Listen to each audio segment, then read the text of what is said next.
Hello friends, slate chalk and টকে তোমাদের সবাইকে স্বাগত।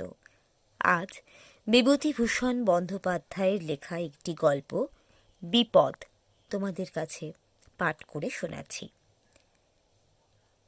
বাড়ি বসিয়া লিখিতেছিলাম। সকালবেলাটায় কে আসিয়া ডাকিল, জ্যাঠামশাই। এক মনে লিখিতেছিলাম। একটু বিরক্ত হইয়া বলিলাম, কে? বালিকা কণ্ঠে কে বলিল, এই আমি, হাজু। হাজু? কে হাজু? বাহিরে আসিলাম।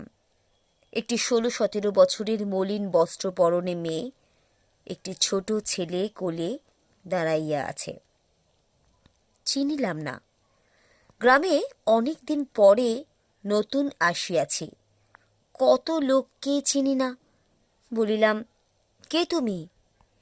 মেয়েটি লাজুক সুরে বলিল, আমার বাবার নাম রামচরণ বোষ্টম। এইবার চিনিলাম। রামচরণের সঙ্গে ছেলেবেলায় কড়ি খেলিতাম। সে আজ বছর 5-6 হইল ইহলোকের মায়া কাটাইয়া সাধনোচিত ধামে প্রস্থান করিয়াছে, সে সংবাদও রাখি। কিন্তু তাহার সাংসারিক কোনো খবর রাখিতাম না। তাহা যে এত বড় মেয়ে আছে তাহা এখনই জানিলাম। বললাম, ও, তুমি রামচরণের মেয়ে? বিয়ে হয়েছে দেখছি। শ্বশুরবাড়ি কোথায়? কালোপুর। বেশ বেশ। এটি খোকা বুঝি? বয়স কত হলো? এই 2 বছর। বেশ, বেঁচে থাকো। যাও, বাড়ির মধ্যে যাও। আপনার কাছে এইছি জ্যাঠামশাই, আপনি লোক রাখবেন? লোক? না, লোক তো আছে, গয়লা বউ। আর লোকের দরকার নেই তো। কেন, থাকবে কে? আমি থাকতাম। আপনার মাইনে লাগবে না, আমার দুটো খেতে দেবেন। কেন, তোমার শ্বশুর বাড়ি? মেয়েটি কোনো জবাব দিল না। অত শত হাঙ্গামাতে আমার দরকার কি? লেখা দেরি হয়ে যাইতেছে। সোজাসুজি বলিলাম, না, লোকের এখন দরকার নেই আমার। তারপর মেয়েটি বাড়ির মধ্যে ঢুকিল এবং পরে শুনিলাম সে ভিক্ষা করিতে আসিয়াছিল, চাল লইয়া চলিয়া গিয়াছে। মেয়েটির কথা ভুলিয়া গিয়াছিলাম। হঠাৎ একদিন দেখি রায়দের বাড়ির ঘরের পৈঠায় বসিয়া সেই মেয়েটি হাউ হাউ করিয়া এক টুকরো তরমুজ খাইতেছে। যেভাবে সে তরমুজের টুকরোটি ধরিয়া কামড় মারিতেছে, হাউ হাউ শব্দটি সুষ্ঠুভাবে সেক্ষেত্রে প্রযোজ্য, এবং ওই কথাটাই আমার মনে আসিল। অতি মলিন বস্ত্র পরিধানে। ছেলেটি ওর সঙ্গে নাই। পাশে পৈঠার উপরে 2-1 টুকরো পেঁপে ও এক তালের গুড়ের পাটালি। অনুমানে বুঝিলাম আজ অক্ষয় তৃতীয়া উপলক্ষে রায়বাড়ি কলসি উৎসর্গ ছিল। এসব ফলমূল ভিক্ষা করিতে গিয়া প্রাপ্ত। কারণ মেয়েটির পায়ের কাছে একটা পোঁটলা এবং সম্ভবত তাহাতে ভিক্ষায় পাওয়া চাল। সেদিন আমি কাহাকে যেন মেয়েটির সম্বন্ধে জিজ্ঞাসা করিলাম। শুনিলাম মেয়েটি শ্বশুরবাড়ি যায় না, কারণ সেখানকার অবস্থা খুবই খারাপ। 2 বেলা ভাত জোটে না। চালাইতে না পারিয়া মেয়েটির স্বামী উহাকে বাপের বাড়ি ফেলিয়া রাখিয়াছে, লইয়া যাবার নামও করে না। এদিকে বাপের বাড়ির অবস্থাও অতি খারাপ। রামচরণ বোষ্টমের বিধবা স্ত্রী লোকের বাড়ি ঝি বৃত্তি করিয়া 2টি অপগণ্ড ছেলে মেয়েকে অতি কষ্টে লালন পালন করে। মেয়েটি মায়ের ঘাড়ে পড়িয়া আছে আজ 1 বছর। মা কোথা হইতে চালাবে? কাজে মেয়েটিকে নিজের পথ নিজেই দেখিতে হয়। একদিন আমাদের বাড়ির ঝি গয়লা বউকে কথায় কথায় জিজ্ঞেস করাতে সে বলিল, হাজু নাকি আপনার বাড়ি থাকবে বলেছিল? হ্যাঁ, বলেছিল একদিন বটে। খবরদার বাবু, ওকে বাড়িতে জায়গা দেবেন না, ও চোর। চোর? কিরকম চোর? যা সামনে পাবে তাই চুরি করবে। মুখুজ্জে বাড়ি রাখেনি ওকে, যা তা চুরি করে খায়, দুধ চুরি করে খায়, চাল চুরি করে নিয়ে যায়, আর বড্ড খাই খাই, কেবল খাবো আর খাবো। ওর হাতির খোরাক জোগাতে না পেরে মুখুজ্জেরা ছাড়িয়ে দিয়েছে, এখন পথে পথে বেড়ায়। ওর মা ওকে দেখে না, সে নিজে পায় না পেট চালাতে, ওকে বলেছে, আমি কোণে পাবো, তুই নিজেরটা নিজে করে খা। তাই ও দৌড়ে দৌড়ে ঘুরে। সেই হইতে মেয়েটির ওপর আমার দয়া হইল। যখনই বাড়ি আসিত, চাল বা ডাল 2-4টি পয়সা দিতাম। বারদুই দুপুরে ভাত খাইয়া গিয়েছে আমার বাড়ি হইতে। মাসখানেক পরে একদিন আমার বাড়ির সামনে হাউ মাউ কান্না শুনিয়া বাহিরে গেলাম। দেখি হাজু কাঁদিতে কাঁদিতে আমাদের বাড়ির দিকে আসিতেছে। ব্যাপার কি? শুনিলাম মধু চক্রবর্তী নাকি তাহার আর কিছু রাখে নাই। তাহার হাতে একটা ঘটি ছিল, সেটিও কাড়িয়া রাখিয়া দিয়েছে। তাহাদের বাড়িতে ভিক্ষা করিতে গিয়াছিল এই অপরাধে। রাগ হইল। আমি গ্রামের একজন মাতব্বর এবং পল্লী মঙ্গল সমিতির সেক্রেটারি। তখনই মধু চক্রবর্তীকে ডাকিয়া পাঠাইলাম। মধু একখানা রাঙা গামছা কাঁধে হন্তদন্ত হইয়া আমার বাড়ি হাজির হইল। জিজ্ঞাসা করিলাম, মধু, তুমি একে মেরেছ? হ্যাঁ দাদা, একঘা মেরেছি ঠিকই, রাগ সামলাতে পারিনি, ও আস্ত চোর একটি। শুনুন আগে, আমাদের বাড়ি ভিক্ষে করতে গিয়েছে, গিয়ে উঠোনের লঙ্কা গাছ থেকে কোঁচর ভরে কাঁচা পাকা লঙ্কা চুরি করেছে প্রায় পোয়া টাক। আর একদিন অমনি ভিক্ষা করতে এসে দেখি বাইরের উঠোনের গাছ থেকে একটা পাকা পেঁপে ভাঙছে। সেদিন কিছু বলিনি, আজ আর রাগ সামলাতে পারিনি দাদা, মেরেছি এক চর। আপনার কাছে মিথ্যে বলবো না। না, খুবই অন্যায় করেছ। মেয়ে মানুষদের গায়ে হাত তোলা, এসব কি ইতরের মতো কাণ্ড! ছি, যাও, ওর কি নিয়ে রেখেছ ফেরত দাওগে, যাও। হাজুকেও বলিয়া দিলাম সে যেন আর কোনো দিন মধু চক্রবর্তীর বাড়ি ভিক্ষা করতে না যায়। এই সময় আকাল শুরু হইয়া গেল। ধান চাল বাজারে মেলে না, ভিখারিকে মুষ্টি ভিক্ষা দেওয়া বন্ধ। এই সময়ে একদিন হাজুকে দেখিলাম ছেলে কোলে গোয়ালপাড়ার রাস্তায় ভিক্ষা করিয়া বেড়াইতেছে। আমাকে দেখিয়া নির্বোধের মতো চাহিয়া বলিল, এই যে জ্যাঠামশাই, যেন মস্ত একটা সুসংবাদ দিতে অনেকক্ষণ হইতেই আমাকে খুঁজিতেছে। আমি একটু বিরক্তির সহিত বলিলাম, কি? এই আপনাদেরও বাড়ি যাব। বেশ, আমাদের বাড়িতে প্রসাদ পাবি আজ, বুঝলি? হাজু খুব খুশি, খাইতে পাইলে মেয়েটি খুব খুশি হয় জানি।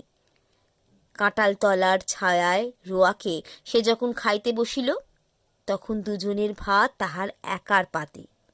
নিছক খাওয়ার মধ্যে যে কি আনন্দ থাকতে পারে তাহা জানিতে গেলে হাজুর সেদিনকার খাওয়া দেখিতে হয়। স্ত্রীকে বলিয়া দিলাম, একটু মাছ টাছ বেশি করে দিয়ে দাও, ওকে খাওয়াও। একদিন বৈষ্ণব পাড়ার হরিদাস বৈরাগীকে জিজ্ঞেস করলাম, তোমাদের পাড়ার হাজু শ্বশুরবাড়ি যায় না কেন? ওকে নেয় না ওর স্বামী। কারণ? সে নানান কথা। সে নাকি মস্ত পেটুক, চুরি করে হাড়ি থেকে খায়, দুধের স্বর বসাবার জো নেই করায়, সব চুরি করে খাবে, তাই তাড়িয়ে দিয়েছে। এই শুধু দোষ, আর কিছু না? এই তো শুনেছি, আর তো কিছু শুনিনি। তারাও ভালো গেরস্ত না, তাহলে কি আর ঘরের বউকে তাড়িয়ে দেয় খাওয়ার জন্যে? তারাও তেমনি। কিছুদিন আর হাজুকে রাস্তাঘাটে দেখা যায় না। একদিন ওদের পাড়ার বৈষ্ণব বলিল, শুনেছেন কাণ্ড? কি? সেই হাজু আমাদের পাড়ার, সে যে বনগাঁয়ে গিয়ে নাম লিখিয়েছে। আমি দুঃখিত হইলাম। এদেশে নাম লেখানো বলে বেশ্যাবৃত্তি অবলম্বন করাকে। হাজু অবশেষে পতিতাবৃত্তি গ্রহণ করল। খুব আশ্চর্যের বিষয় নয় এমন কিছু, তবু দুঃখ হয় গ্রামের মেয়ে বলিয়া। এখানেই এ ব্যাপারের শেষ হইয়া যাইত হয়তো, কিন্তু গ্রামে সব সময় থাকিও না, থাকিলেও সকলের খবর সবসময় কানেও আসে না। 50-এর মন্বন্তর চলিয়া গেল। পথের পাশে এখানে ওখানে আজও দু একটা কঙ্কাল দেখা যায়। ত্রিপুরা জেলা হইতে আগত বুভুক্ষু নিঃস্ব হতভাগ্যেরা পৃথিবীর বুকে চিহ্ন রাখিয়া গিয়াছে। এ জেলায় মন্বন্তরের মূর্তি অত তীব্র ছিল না। যে দেশে ছিল সে দেশ হইতে নিঃস্ব নরনারী এখানে আসিয়াছিল, আর ফিরিয়া যায় নাই। পৌষ মাসের দিন, খুব শীত পড়িয়াছে।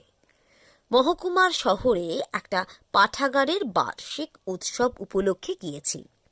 ফিরিবার পথে একটি গলির মধ্যে দিয়া বাজারে আসিয়া উঠিব ভাবিয়া গলির মধ্যে ঢুকিয়া কয়েক পদ মাত্র অগ্রসর হইয়াছি, এমন সময় কে ডাকিল, ও জ্যাঠামশাই। আমি বলিলাম, কে? এই যে আমি।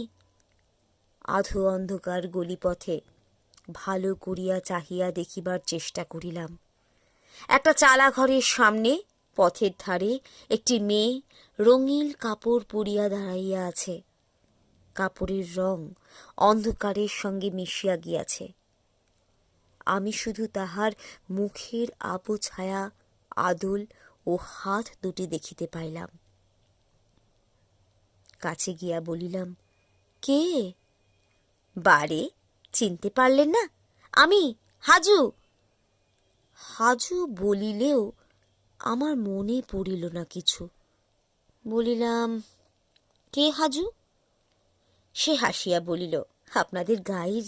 বারে, ভুলে গেলেন? আমার বাবার নাম রামচরণ বৈরাগী। আমি যে এই শহরে নটি হয়ে আছি। এমন সুরে সে শেষের কথাটি বলিল যেন জীবনের পরম সার্থকতা লাভ করিয়াছে এবং সেজন্য সে গর্ব অনুভব করে। অর্থাৎ এত বড় শহরে নটি হইবার সৌভাগ্য কি কম কথা? না, যার তার ভাগ্যে তা ঘটে। গ্রামের লোক দেখিয়া বুঝুক তার কৃতিত্বের বহরখানা। আমি কিছু বলিবার পূর্বেই সে বলিল, আসুন না দয়া করে আমার ঘরে। না, এখন যেতে পারবো না, সময় নেই। কেন, কি করবেন? বাড়ি যাব। সে আবদারে সুরে বলিল, না, আসতেই হবে, পায়ের ধুলো দিতেই হবে আমার ঘরে। আসুন। কি ভাবিয়া তাহার সঙ্গে ঢুকিয়া পড়িলাম তাহার ঘরে। নিচু রোয়াকে খড় ছাওয়া। রোয়াক পার হইয়া মাঝারি ধরনের একটি ঘর। ঘরে একখানা নিচু তক্তপোষের উপর সাজানো গোছানো ফর্সা চাদর পাতা বিছানা। দেওয়ালে বিলিতি সিগারেটের বিজ্ঞাপনের ছবি 2-3খানা। মেম সাহেব অমুক সিগারেট টানতেছে। একখানা ছোট জলচৌকির উপর খানকতক পিতল কাঁসার বাসন রেডির তেলের প্রদীপের অল্প আলোয় ঝকঝক করিতেছে। মেঝেতে একটা পুরনো মাদুর পাতা। বোষ্টমের মেয়ে একখানা কেষ্ট ঠাকুরের ছবিও দেওয়ালে টাঙানো দেখিলাম। ঘরের এক কোণে ডুঘি তবলা একজোড়া, একটা হুঁকো, টিকে তামাকের মালসা, আরও কি কি। হাজু গর্বের স্বরে বলিল, এই দেখুন আমার ঘর। বাহ, বেশ ঘর তো। কত ভাড়া দিতে হয়? 7.5 টাকা। বেশ। হাজু এক ঘটি জল লইয়া আসিয়া বলিল, পা ধুয়ে নিন। কেন?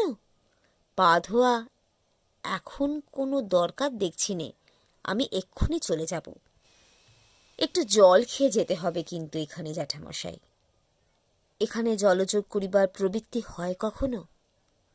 পতিতার ঘরদোর। গা ঘিন ঘিন করিয়া উঠিল। বলিলাম, না, এখন কিছু খাবো না, সময় নেই। হাজু সে কথা গায়ে না মাখিয়া বলিল, তা হবে না, সে আমি শুনছি নে, কিছুতেই শুনব না। বসুন।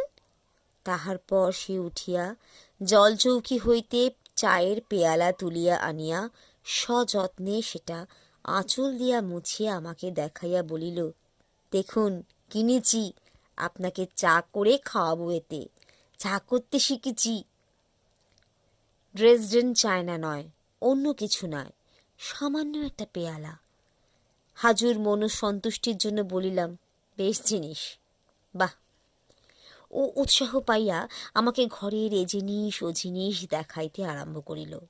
একখানা আয়না, একটা টুকনি ঘটি, একটা সুদৃশ্য কৌটো ইত্যাদি।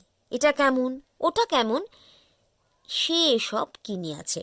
তাহার খুশি ও আনন্দ দেখিয়া অতি তুচ্ছ জিনিসেরও প্রশংসা না করিয়া পারিলাম না। এতক্ষণ ভাবিতেছিলাম ইহাকে এ পথে আসিবার জন্য তিরস্কার করি এবং কিছু সদ উপদেশ দিয়া জ্যাঠামশায়ের কর্তব্য সমাপ্ত করি, কিন্তু হাজুর খুশি দেখিয়া ওসব মুখে আসিল না। সে কখনো ভোগ করে নাই। তাহাকে ত্যাগ করো যে বলে, সে পরমহিতৈষী সাধু হইতে পারে, কিন্তু সে জ্ঞানী নয়। কালও ছিল ভিখারিণী, আজ এ পথে আসিয়া ওর অন্ন বস্ত্রের সমস্যা ঘুচিয়াছে। কাল যে পরের বাড়ি চাহিতে গিয়া প্রহার খাইয়াছিল, আজ সে নিজের ঘরে বসিয়া গ্রামের লোককে চা খাওয়াইতেছে, নিজের পয়সায় কেনা পেয়ালা পেরিছে। যার বাবাও কোনো দিন শহরে বাস করে নাই বা পেয়ালায় চা পান করে নাই, ওর জীবনের এই পরম সাফল্য ওর চোখে। তাহাকে তুচ্ছ করিয়া, ছোট করিয়া নিন্দা করিবার ভাষা আমার জোগাইল না। সংকল্প ঠিক রাখা গেল না। হাজু চা করিয়া আনিল, আর একখানা কাঁসার মাজা রেকাবিতে স্থানীয় ভালো সন্দেশ ও পেঁপে কাটা। কত আগ্রহের সহিত সে আমার সামনে জলখাবারের রেকাবি রাখিল। সত্যি আমার গা ঘিন ঘিন করিতেছিল। এমন জায়গায় বসিয়া কখনো খায় নাই, এমন বাড়িতে। কিন্তু হাজুর আগ্রহ ভরা সরল মুখের দিকে চাহিয়া পাত্রে কিছু অবশিষ্ট রাখিলাম। হাজু খুব খুশি হইয়াছে, তাহার মুখের ভাবে বুঝিলাম। বলিল, কেমন চা করেছি জ্যাঠামশাই? চা মোটেই ভালো হয় নাই। পাড়া গিয়ে চা, না গন্ধ না আস্বাদ। বললাম, কোথাকার চা? এই বাজারের? তুই নিজে চা খাস? 2 বেলা চা না খেলে সকালে কোনো কাজ করতে পারিনি জ্যাঠামশাই। আমার হাসি পাইল। সেই হাজু! ছবিটি যেন চোখের সামনে আবার ফুটিয়া উঠিল। রায়বাড়ির বাহিরের ঘরের পৈঠার কাছে বসিয়া খোলা শুদ্ধ তরমুজের টুকরো হাউ হাউ করিয়া চিবাইতেছে। সেই হাজু চা না খাইলে নাকি কোনো কাজে হাত দিতে পারে না। বলিলাম, তাহলে এখন উঠি হাজু, সন্ধে উতরে গেল, আবার অনেকখানি রাস্তা যাব। হাজু দেখিলাম এত শীঘ্র আমাকে যাইতে দিতে অনিচ্ছা। গ্রামের এ কেমন আছে, সে কেমন আছে জিজ্ঞাসাবাদ করিল। বলিল, একটা কথা জ্যাঠামশাই, মাকে 5টা টাকা দেব, আপনি নিয়ে যাবেন? লুকিয়ে দিতে হবে কিন্তু টাকাটা, পাড়ার লোকই না জানতে পারে। মার বড় কষ্ট, আমি মাসে মাসে যা পারি মাকে দিই। গত মাসে একখানা কাপড় পাঠিয়েছিলাম। কার হাতে দিলি? বিনোদ গোয়ালা এসেছিল, তার হাত দিয়ে লুকিয়ে পাঠালাম। তোর ছেলেটা কোথায়? মার কাছেই আছে। ভাবছি এখানে নিয়ে আসব। সেখানে খেতে পড়তে পারছে না। এখানে খাওয়ার অভাব নেই জ্যাঠামশাই, দোকানের খাবার খেয়ে তো আছি। সিঙাড়া বলুন, কচুরি বলুন, নিমকি বলুন, তা খুব। এমন আলুর দম করে এই বটতলার ছোট্ট খাট্ট দোকানদার, অমন আলুর দম কখনো খাইনি। এই এত বড় বড় এক একটা আলু, আর কত রকমের মশলা। আপনি আর একটু বসবেন, আমি গিয়ে আলুর দম আনবো। খেয়ে দেখবেন? না, ইহা সরলতায় দেখিয়াও হাসি পায়, রাগ হয় না ইহার উপর। বলিলাম, না, আমি এখন যাচ্ছি, আর ওই টাকাটা আমি নিয়ে যাব না। তুমি মানি অর্ডার করে পাঠালেও তো পারো। অন্য লোকে দেবে কি না দেবে, বিনোদ যে তোমার টাকা মাকে দিয়েছে তার ঠিক।